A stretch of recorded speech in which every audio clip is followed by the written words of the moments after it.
The warning commander Elena Rodriguez was halfway through her morning coffee when every communication array on Deep Space Station Omega started screaming. The dark-haired woman set down her mug and watched as her crew scrambled to their stations, confusion written across their faces. Nothing in their training had prepared them for this moment. The main display flickered to life, showing a transmission unlike anything humanity had ever received. The signal bypassed every security protocol, every encryption system, every firewall Earth's best minds had built. It spoke in perfect English, though the voice carried an otherworldly quality that made Elena's skin crawl. "Attention, species designation human," the voice declared, cold and emotionless. "This is Supreme Commander Thylex of the Vorthan Empire. You will listen. You will not interrupt. You will comply." Elena pressed the emergency button on her console, sending alerts throughout human space. Around her, technicians stared at their screens in stunned silence. The main view screen showed something that made her heart skip a beat. A three-dimensional map of the galaxy appeared, with thousands of star systems pulsing with crimson light. Near the outer edge, a small cluster glowed blue. "The red systems belong to the Vorthan Empire," the alien voice continued. "We have ruled this galaxy for 5,000 of your years. We maintain order. We preserve peace. We protect civilization from chaos." The blue cluster on the screen enlarged, and Elena recognized their solar system, along with the dozen human colonies scattered across nearby stars. Such a tiny speck in the vast galactic ocean. Her hands trembled as she realized how small and so vulnerable humanity truly was. "The blue systems are yours," Thylex said. 14 worlds. A generous allowance for such a primitive species. You have been permitted to exist because you showed potential. That permission can be revoked. Elena felt cold dread settling in her stomach.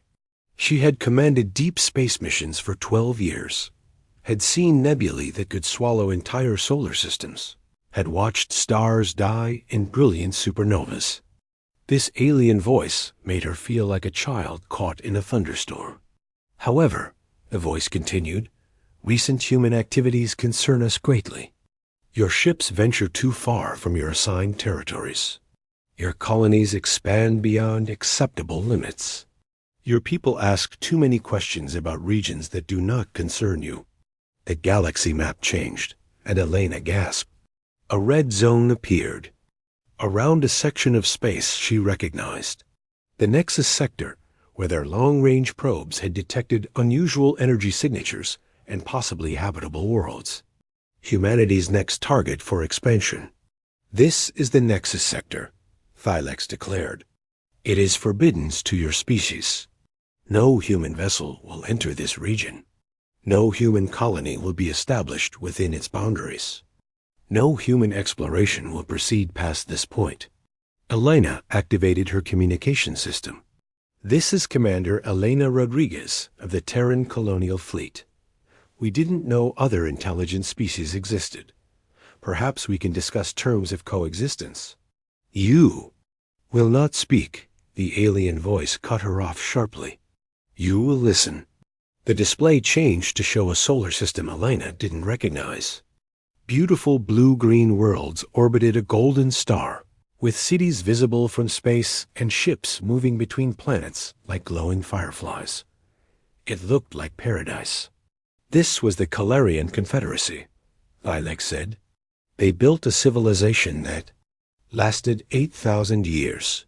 They created magnificent art, beautiful music, and profound literature.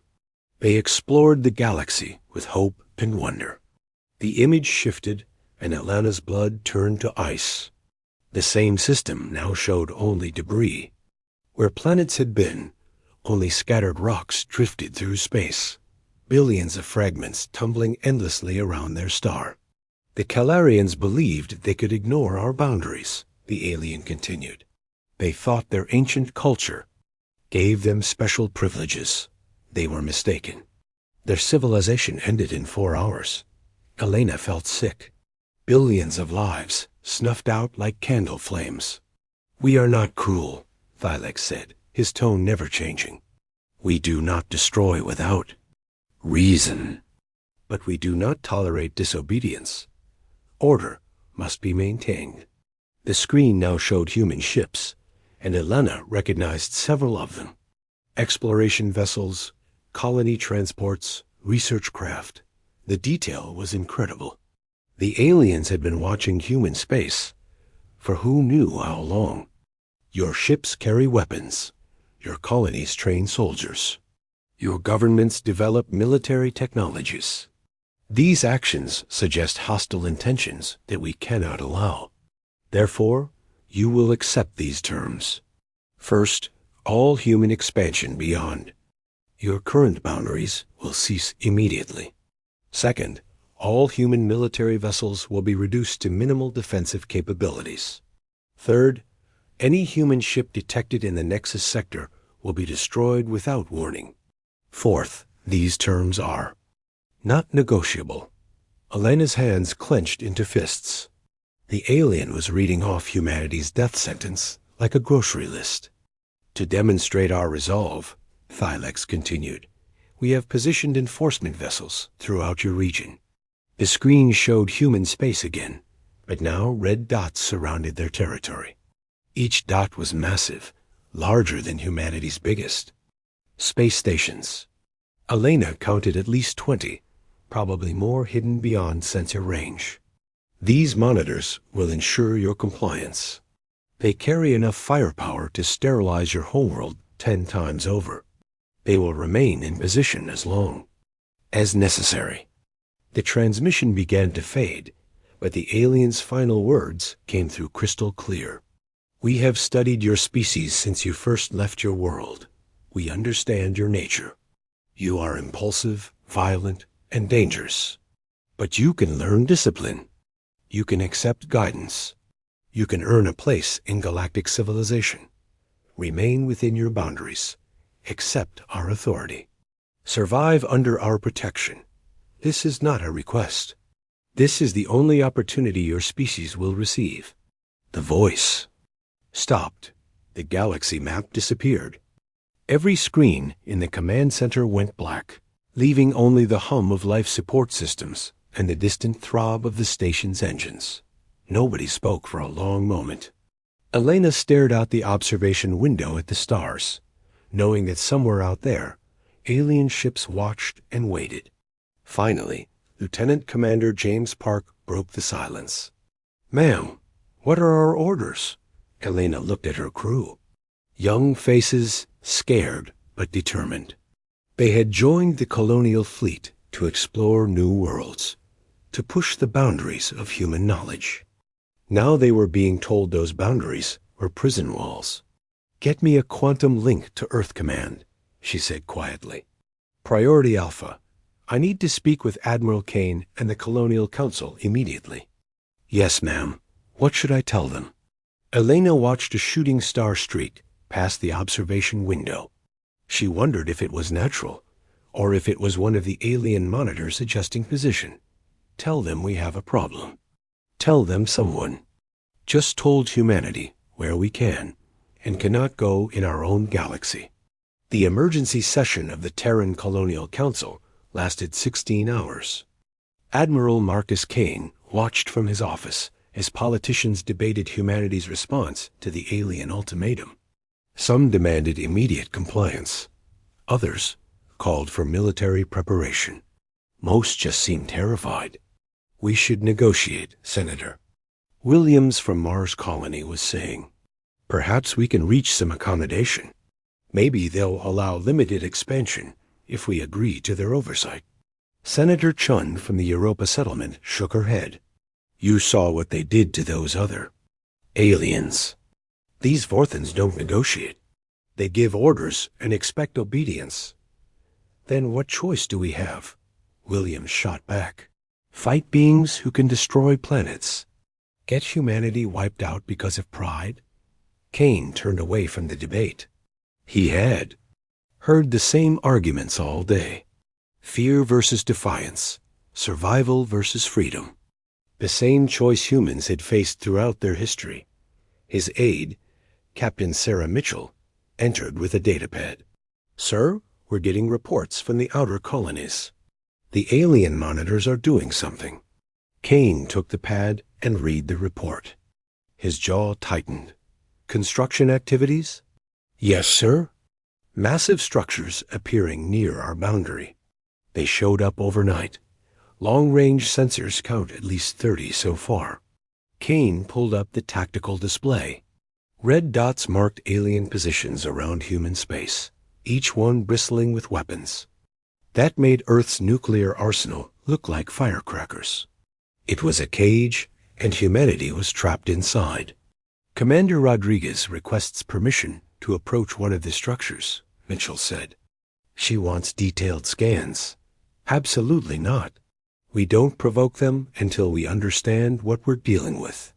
But even as Kane said the words, he knew provocation was inevitable. Humans weren't built to accept cages, no matter how comfortable they might be. 2 weeks later, the first test came. The research vessel Pioneer was conducting a routine survey near the boundary when they detected an energy signature unlike anything they had seen before. Dr. Michael Torres, the mission commander, immediately recognized its importance. "It's not natural," he told his crew. "The pattern suggests artificial generation, but the power levels are off the charts. This could be the breakthrough we've been looking for." The energy source was located just inside the Nexus sector, barely 50,000 kilometers beyond the Forbidden's boundary. Torres stared at the readings, knowing that crossing that invisible line meant death for him and his crew. But it also meant answers. It meant understanding technology that could revolutionize human civilization. It meant knowledge that might level the playing field between humans and their alien captors. Torres made his decision. Set course for the energy source. Maximum stealth. If we're going to die, let's at least die learning something useful. The Pioneer crossed into forbidden space at 14:30 ship time. For 3 hours, they conducted intensive scans of the energy. Source recording data that would have taken human scientists decades to discover on their own. Then the Vorthan monitors detected them. The alien response was swift and merciless. A beam of coherent energy struck the Pioneer, and the ship simply ceased to exist. No explosion, no debris, no final transmission. 312 scientists and crew members were erased from existence in an instant. But their sacrifice was not in vain. The data they transmitted in those final moments changed everything. The energy readings showed technology beyond human understanding, but also something else. Patterns that suggested the technology was not originally Vorthan. Admiral Kane stood in his office, reading the Pioneer's final transmission. The data was fragmentary, but it told a story. The Nexus sector wasn't just forbidden because the aliens wanted to keep humans away. It was forbidden because they were hiding something they feared humans might understand better than they did. Kane activated his communication system and sent a message to Commander Rodriguez. "Elena, I need you to prepare for a classified mission. Gather your best people. We're going to find out what the Vorthans don't want us to see." The die was cast. Humanity had been warned to stay away, but warnings had never stopped humans before. If anything, they made the Forbidden's fruit more tempting. The Vorthans were about to learn something about human nature that their 5,000 years of galactic dominance had not taught them. When you tell a human they cannot go somewhere, you have just guaranteed that they will find a way to get there. Asterisk. The Defiance commander, Elena Rodriguez, stood on the bridge of the stealth cruiser Endeavour, watching as 12 of humanity's most advanced ships prepared to cross into forbidden space. The flotilla represented the best of human engineering, crewed by volunteers who knew they were probably flying to their deaths. "Final systems check complete," reported Lieutenant Park from the tactical station. All ships report ready for insertion. Elena nodded, studying the tactical display.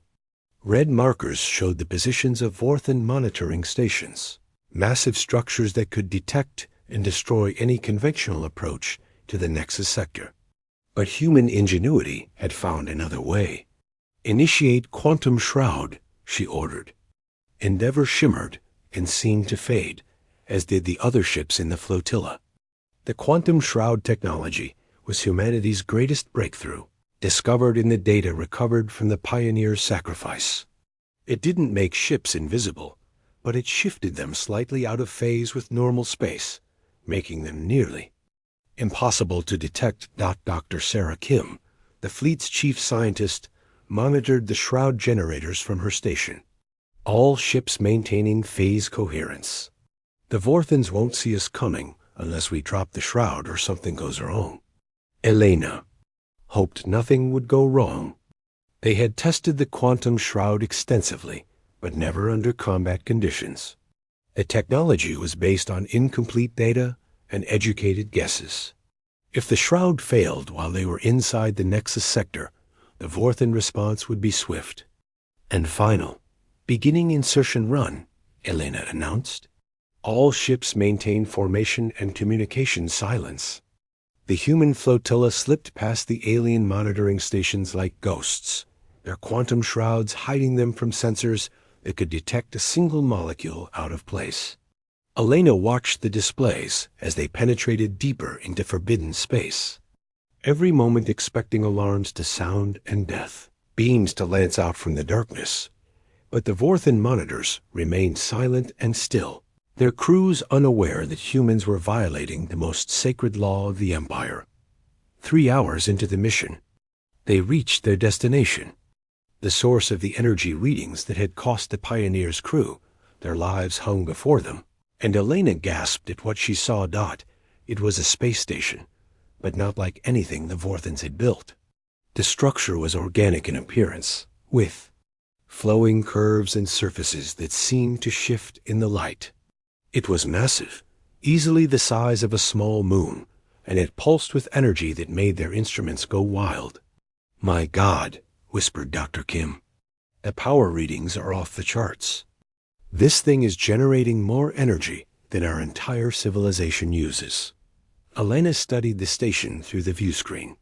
Something about its design seemed familiar, though she couldn't place why. "Any signs of life?" "Negative on biological signatures," reported the sensor operator. "But there are definitely active systems inside. The entire structure is humming with activity." Elena made her decision. "Take us closer. Launch reconnaissance drones. I want to know everything about this place." As the Endeavor approached the alien station, its quantum shroud flickering around them like a protective bubble, Elena couldn't shake the feeling that they were walking into a trap. But they had come too far to turn back now. The reconnaissance. Drones launched silently, their own miniature quantum shrouds hiding them as they approached the station's surface. Their cameras and sensors recorded everything, sending data streams back to the flotilla's computers. What they found changed everything. The station was old, incredibly old. Carbon dating of surface materials suggested it had been built over 50,000 years ago, long before the Vorthan Empire existed. But more importantly, the technology was recognizable. "Elena," Dr. Kim said, her voice filled with excitement and disbelief. "You need to see this. The architectural patterns, the energy configurations, even the materials used in construction. This technology isn't alien." Elena frowned. "What do you mean?" "I mean it's human. Or at least, it was built by beings very much like humans. The proportions, the interface designs, even the way the corridors are laid out. This station was built by humanoids." The implications hit Elena like a physical blow. "Are you saying there were humans in space 50,000 years ago?" "I'm saying there were beings so similar to humans that the differences are negligible. And Elena, there's more. The station isn't just a power generator. It's a repository, a library. The data storage systems contain information about hundreds of worlds, thousands of species, millions of years of galactic history. Elena stared at the ancient station, her mind reeling. The Vorthans aren't trying to keep us out of their territory. They're trying to keep us away from our own heritage. Before Dr. Kim could respond, alarms began sounding throughout the flotilla. The quantum shrouds were failing, destabilized by the massive energy field surrounding the ancient station. One by one, the human ships became visible to Vorthan sensors. "Ma'am," Lieutenant Park called out, "we're being scanned." Multiple contacts approaching at high speed. Elena watched as the tactical display lit up with hostile markers. The Vorthan response fleet was massive, with ships that dwarfed anything in the human flotilla. Beam weapons that could vaporize planets were charging to fire. Asterisk, all ships, Elena broadcast. This is Endeavor Actual. We are about to engage a superior enemy force. Remember why we're here. Remember what we're fighting for. Today, we stand not just for humanity, but for the truth. The first Vorthan ship dropped out of hyperspace less than 1,000 kilometers away. It was sleek and deadly, bristling with weapons that had destroyed a dozen civilizations. Its commander opened a communication channel, and the familiar cold voice of Supreme Commander Thylex filled the airwaves. "Human vessels, you have violated our most sacred prohibition. You will surrender immediately, or be destroyed." Elena smiled grimly. "Commander Thylex, this is Commander Rodriguez of the Terran Colonial Fleet. We decline your offer. You cannot win this engagement. Our ships outnumber yours 10 to 1. Our weapons are superior. Your technology is primitive." "Maybe," Elena admitted. "But you forgot something important about humans, Commander. We don't know when to quit." The human ships opened fire simultaneously, their weapon systems coordinated by quantum communication links. Plasma cannons and missile batteries unleashed everything they had at the approaching Vorthan fleet. The alien ship's shields absorbed most of the damage, but not all. Several Vorthan vessels staggered under the unexpected ferocity of the human assault. Their commanders had expected quick surrender, not desperate resistance. Asterisk. But Elena knew the human attack was just buying time. Their weapons couldn't penetrate Vorthan shields for long, and the alien fleet was already returning fire with devastating effect. A first human ship, the destroyer Courage, died in a brilliant flash as alien beam weapons tore through its hull. Then something extraordinary happened. The ancient station began to respond to the battle raging around it. Systems that had slumbered for millennia suddenly came online, and the station's massive energy output focused into a coherent transmission. Every ship in the area, human and Vorthan alike, received the same message. But this time, it wasn't transmitted in any human or Vorthan language. It was transmitted in pure mathematical concepts, equations and formulas that transcended species barriers. Dr. Kim worked frantically to decode the transmission. "Elena, it's a historical record. The station is showing us what happened here 50,000 years ago." A view screen filled with images from the distant past. Ships that looked remarkably similar to human designs battled across the galaxy against an enemy that resembled the modern Vorthans. The war lasted for centuries, with advanced human civilizations fighting desperately against alien invaders who sought to impose their version of order on the galaxy. But the humans of that ancient era made a crucial mistake. They trusted their enemies' promises of peace. When they agreed to negotiations, the Vorthans struck without warning, destroying the human homeworlds and scattering the survivors across the galaxy. Only a few escaped, carrying with them the genetic legacy that would eventually give rise to modern humanity on a distant world called Earth. The transmission ended, leaving both fleets stunned by the revelation. The Vorthans hadn't conquered the galaxy. They had stolen it from humanity's ancestors. Supreme Commander Thylex's voice came over the communication channel, but now it carried uncertainty instead of cold authority. These images prove nothing. Ancient history has no bearing on current reality. Elena laughed, and there was no humor in the sound. Ancient history? Commander, you just showed us that we're not primitive newcomers to the galaxy. We're the rightful heirs to the greatest civilization it has ever known. And now, she continued, her voice carrying to every ship in both fleets, we're back to reclaim what was stolen from us. The ancient station's energy output suddenly spiked, and Elena realized what was happening. The repository wasn't just a library. It was a weapon, a final gift from humanity's ancestors to their distant descendants. Beams of coherent energy lanced out from the station, striking the Vorthan ships with precision that defied explanation. But these weren't destructive beams. They were information streams, downloading the station's entire database directly into the Vorthan vessel's computer systems. The effect was immediate and devastating.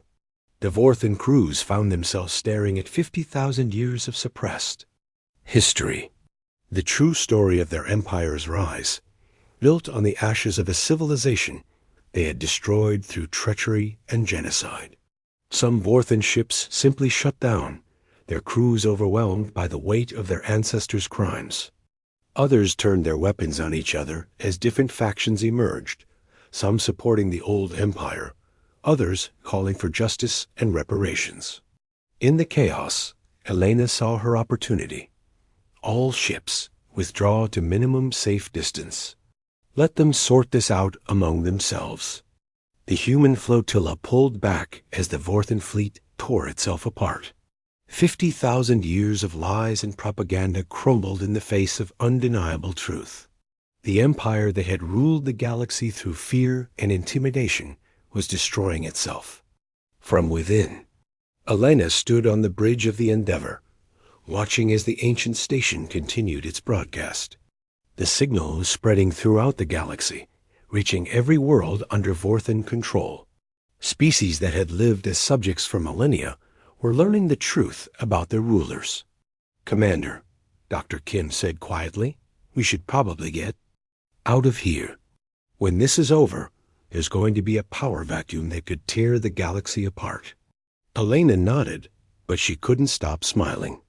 Maybe, but it'll be honest chaos, not the lie of Vorthan peace. Sometimes you have to tear down the old before you can build something better. As the human flotilla prepared to return home, Elena sent one final message to the fragmenting Vorthan fleet. Commander Thylex, if you're still listening, humanity has a proposition for you. We're going to build a new galactic civilization, one based on truth and cooperation instead of fear and oppression. You're welcome to join us, but only as equals. The response came from a different Vorthan ship, its commander's voice filled with something Elena had never heard from their species before: humility. Commander Rodriguez, this is Captain Veloth of the reformed Vorthan fleet. We would be honored to discuss terms. Our empire committed terrible crimes in the name of order. Perhaps it is time for us to learn what true civilization means. Elena looked out at the stars, knowing that humanity was about to face its greatest challenge. Rebuilding galactic civilization would be harder than any military victory. But if there was one thing humans excelled at, it was taking on impossible tasks and making them work. Dr. Kim, she said, start preparing detailed reports on everything we've discovered. President Santos and the Colonial Council are going to need comprehensive briefings. Yes, ma'am. Where do I start? Elena smiled as the Endeavor turned toward home, carrying with it the proof that humanity had never been alone in the universe. They were the children of stars, the inheritors of an ancient legacy that spanned the galaxy. Start with this, she sighed. Humanity just went from being prisoners in their own solar system to being the rightful rulers of the galaxy. The Vorthans thought they could intimidate us into submission, but all they did was wake up a sleeping giant. As the human ships engaged their hyperdrives and headed home, the ancient station continued its broadcast, spreading the truth to every corner of the galaxy. The Vorthan Empire was finished, brought down not by superior firepower, but by the one thing they had never learned to defeat: the human refusal to accept limitations. Humanity had been warned not to come to the Nexus sector. They came anyway, and in doing so, they had reclaimed their birthright among the stars. The galaxy would never be the same.